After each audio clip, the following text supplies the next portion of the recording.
अभी 20 दिन के बाद आप लोग रोजा रखेंगे, अल्लाह के लिए भूखे रहेंगे, अल्लाह के लिए प्यासे रहेंगे। और सुनो हरदा वालों, रोजा अल्लाह को इतना प्यारा अमल है, इतना पसंदीदा अमल है कि अल्लाह ने अपने लाडले नबी हजरत मोहम्मद मुस्तफ़ा सल्लल्लाहु अलैहि वसल्लम के जरिए से ये कहलवाया, कह मोहम्मद मेरे बंदों को, मेरी बंदियों को कह दो कि जब कोई मेरे लिए भूखा और प्यासा रहता है, मेरे लिए रोजा रखता है, तो ए नबी कह दो, इनको बता दो कि रोजे का बदला मैं खुद हूं। कितनी बड़ी इबादत, लेकिन रोजे का हुक्म पहले ही नहीं आया। अब जरा सोचो कि 6666 आयतों में सबसे पहली आयत कौन सी उतरी? तो सबसे पहली आयत उतरी इक़रा बिस्मि रब्बिकल्लज़ी खलक़। अल्लाह ने सबसे पहला ऑर्डर, सबसे पहला आदेश, सबसे पहला मैसेज, सबसे पहला संदेश अगर अपने नबी को कोई दिया और उम्मत तक पहुंचाया तो वो कौन सा है? अल्लाह ने सबसे पहली आयत उतारी, इक़रा, पढ़। पहला लफ्ज क्या है कुरान का?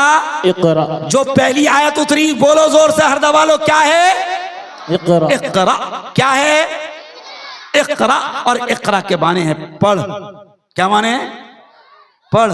ये पहली आयत है। तो उलमा ने बड़ी प्यारी बात लिखी है कि अल्लाह ने रोजे से, नमाज से, हज से, ज़कात से, सदक़े से, खैरात से, हर बड़ी बड़ी इबादतों से पहले अल्लाह ने पढ़ने का हुक्म पहले क्यों दिया?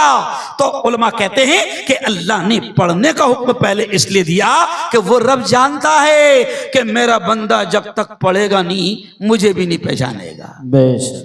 पढ़ेगा तो जानेगा खालिक कौन, पढ़ेगा तो जानेगा पैदा करने वाला कौन, पढ़ेगा तो जानेगा जिंदगी किसके हाथ, पढ़ेगा तो जानेगा मौत किसके हाथ, पढ़ेगा तो जानेगा नफा किसके हाथ, पढ़ेगा तो जानेगा नुकसान किसके हाथ, पढ़ेगा तो जानेगा ये हवाएं कौन चलाता है, पढ़ेगा तो जानेगा बादलों को कौन लाता है, पढ़ेगा तो जानेगा बारिश को कौन बरसाता है, पढ़ेगा तो जानेगा कि जमीन और आसमान का पूरा सिस्टम, पूरा निजाम किसके हाथ में है, पढ़ेगा तो जानेगा। इसलिए उलमा कहते हैं कि अल्लाह ने रोजा, नमाज, हज, ज़कात, सदका, खैरात, इन तमाम इबादतों से पहले हुक्म दिया काहेगा? पढ़ने का, तालीम। इसलिए मैंने शेर पढ़ा कौन सा कि जिंदगी मांगो किसी से न मोहब्बत मांगो, तख्त मांगो न कोई ताजो हुकूमत मांगो, झूठी दुनिया है ये। तख्त मत मांगो, कोई ताज मत मांगो। तख्त ताज की, और उलमाए किराम के सामने कह रहा हूं कि मैं तो कहता हूं कि तख्त ताज की कोई हैसियत नहीं, किसको भी मिल जा रहा। नहीं समझा? तख्त ताज की कोई हैसियत नहीं, हुकूमत की कोई हैसियत नहीं। हमारे महाराष्ट्र का तख्त मिला था पहले रिक्शा वाले को, मालूम है आपको? Eknath Shinde, rickshaw driver. क्यों? दिल्ली का तख्त मिला था झाड़ू वाले को। अरे बोलो ना। हाँ, और मुल्क का तख्त देखो, यानी पता चला कि तख्त ताज की कोई हैसियत नहीं है। ऐरा गैरा नथु खैरा, किसको भी मिल जा रहा।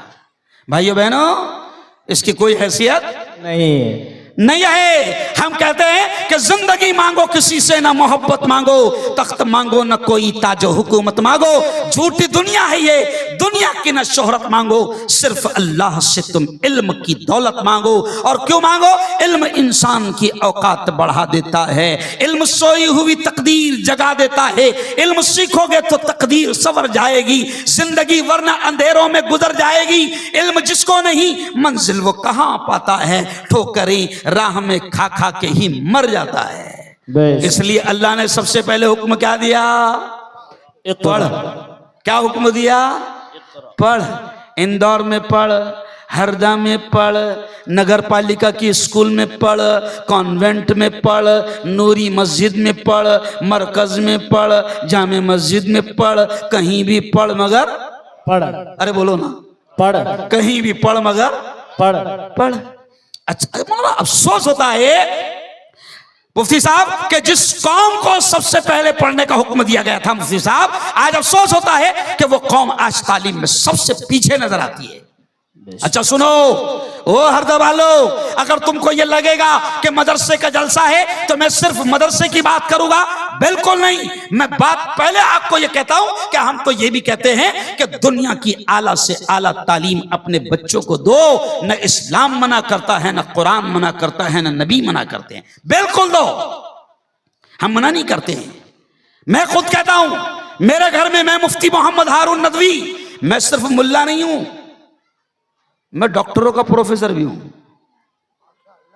समझे आप, और पूरे हिंदुस्तान के पत्रकारों का अध्यक्ष हूं माशाअल्लाह, और फिर जितने कुरैशी बैठे इनका भी हिंदुस्तान का अध्यक्ष हूं। सुभान अल्लाह, समझ रहे आप, जमीयत उलमा का सदर हूं। बेशक। ये क्यों कह रहा हूं मौलाना? तारीफ के लिए नहीं, मैं आपको कह रहा हूं मेरे घर में 11 डॉक्टर है। हम चारों भाइयों की तीनों बेटियां डॉक्टर, हम चारों भाइयों के 5 बेटे डॉक्टर, हमारी तीनों बहुएं doctor, 3 MBBS, 2 MD, 4 BOMS, 3 BDS, खत्म।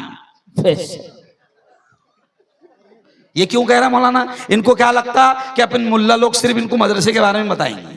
नहीं, हम नहीं बोलते। हम कहते हैं, देखो सुनो, बड़ी काम की बात समझा रहा हूं। हम कहते हैं कि दुनिया की आला से आला तालीम दो, इस्लाम मना नहीं करता। मेरे कायद, मेरे नेता, जमीयत उलमा के राष्ट्रीय अध्यक्ष मौलाना अरशद बंदी कहते हैं कि मुसलमानों बनाओ अपने बच्चों को बेहतरीन वकील बनाओ, इस्लाम मना नहीं करता। मौलाना अरशद बंदी कहते हैं कि आज मुसलमानों के हजारों जवान बेकसूर जेल की सलाखों में बन पड़े हैं। सुनो हरदा वालों, आज हमारे पास जमीयत उलमा के पास उन हजारों मुसलमान बेकसूर जवान जो जेल की सलाखों में हैं, आज उनका केस लड़ने के लिए हमारे पास अच्छे मुसलमान वकील नहीं है। हम कहते बनाओ, किसने मना किया? ये बेटियां हैं, मेरी बेटियों तुम सुनो, मैं औरतों से कह रहा हूं, हम कहते हैं कि मुसलमानों अपनी बेटियों को बेहतरीन डॉक्टर बनाओ। क्यों? सुनो ये जुमला, अकल ठिकाने आ जाएगी। अगर आपकी बेटी, आपकी बीवी, आपकी मां, आपकी बहन, आपकी बहू अगर प्रेग्नेंट है, हमल से उसको सोनोग्राफी करने के लिए डॉक्टर ने लिखा है। क्या होता है मौलाना? सोनोग्राफी करने के लिए डॉक्टर ने लिखा। अब मुसलमानों की बेटियां अच्छी गायनिक डॉक्टर्स नहीं है, अब मुसलमानों की बेटियां गैर मुस्लिम मर्द डॉक्टर्स के पास जाती है और वो कपड़ा उठाकर सोनोग्राफी करता है, जब इसकी गैरत को शर्म नहीं आती है। कौन मना कर रहा है आपको कि आपकी बेटियां बेहतरीन डॉक्टर ना हो? कौन मना कर रहा है आपको? बताइए आप। मैं आपसे पूछता हूं, चलो शर्माने के लिए नहीं पूछ रहा हूं, आपको शर्म दिलाने के लिए नहीं पूछ रहा हूं, मैं आपसे पूछता हूं, चलिए बताइए इस मजमे में कितने वकील बैठे हैं? हाथ उठाओ।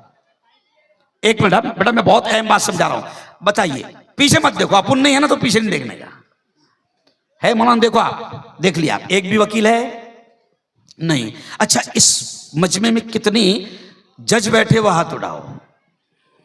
अरे बोलेंगे मुफ्ती साहब वकील ही नहीं तो जज कहां से आ जाएंगे? अरे बोलो नहीं, कहां हैं? अच्छा, कितने SP बैठे, पुलिस वाले? बताओ ना, हाथ नहीं है। देखिए मौलाना, मैं कुछ एहसास दिलाना चाह रहा हूं। कितने वकील है? नहीं। जज है? नहीं। पुलिस वाले हैं? नहीं। और फिर रोना रोते हैं, हम पर जुल्म हो रहा, एक तरफा कार्रवाई हो रही, हम इच मार खा रहे, हमको उठाया जा रहा, मार नहीं खाएगा फिर? अरे बोलो, मार तो खाएगा ना। न तू वकील बना, न जज बना, न पुलिस वाला बना, न कलेक्टर बना, न IG बना, न इंस्पेक्टर बना। बता ना, तुझे कौन से इस्लाम ने, कौन से नबी ने और कौन से दीन ने तुझे मना किया था कि तू आला तालीम दुनिया की हासिल न कर? हम मना नहीं करते, लेकिन चलो आओ अब असल मुद्दे पर आओ। हमारा ये कहना है, सिर्फ मौलाना हमारा इतना कहना है कि बच्चे को बेहतरीन डॉक्टर बनाओ, बेटी को बेहतरीन डॉक्टर बनाओ, लेकिन उसको सबसे पहले मुसलमान बनाओ, उसको मोमिन बनाओ।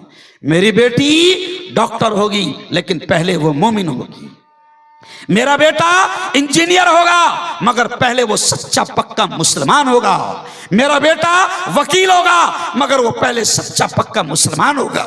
मेरा बेटा पुलिस वाला होगा, मगर पहले वो सच्चा पक्का मुसलमान होगा। और मैं मुफ्ती हारून नदवी चैलेंज के साथ कहता हूं कि जब मुसलमान का बेटा, ईमान वाले का बेटा, दीनदार का बेटा अगर वो पुलिस वाला बनेगा और सिटी पुलिस में उसको जिम्मेदारी दी जाएगी, मुझे यकीन है कि मुसलमान का बेटा, ईमान वाले का बेटा 50 रुपये लेकर देश को नहीं बेचेगा। अरे बोलो ना, कितने में बेचता? अरे बोलो 50 में। मैं गिरने वाला नहीं बोला ना, रोजाना काम है मेरा।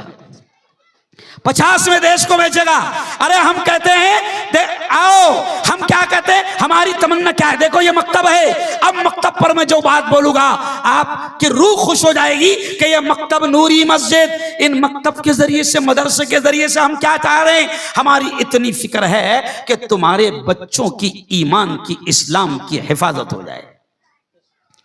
ये मदरसे मामूली नहीं है, ये मकतब मामूली नहीं है। सुनो हरदा वालों, मेरे उस्ताद मोहतरम हजरत मौलाना अबुल हसन अली अल हसनी अन-नदवी, मुझे गर्व है कि उस शख्स का मैं शागिर्द हूं जिसके लिए काबतुल्लाह खोला जाता था। मेरे उस्ताद एक जुमला कहते थे आज से 50 साल पहले कि मुसलमानों, ये मकतब, ये मदरसे दीन के, इस्लाम के, ईमान के किले हैं। क्या है? किले हैं।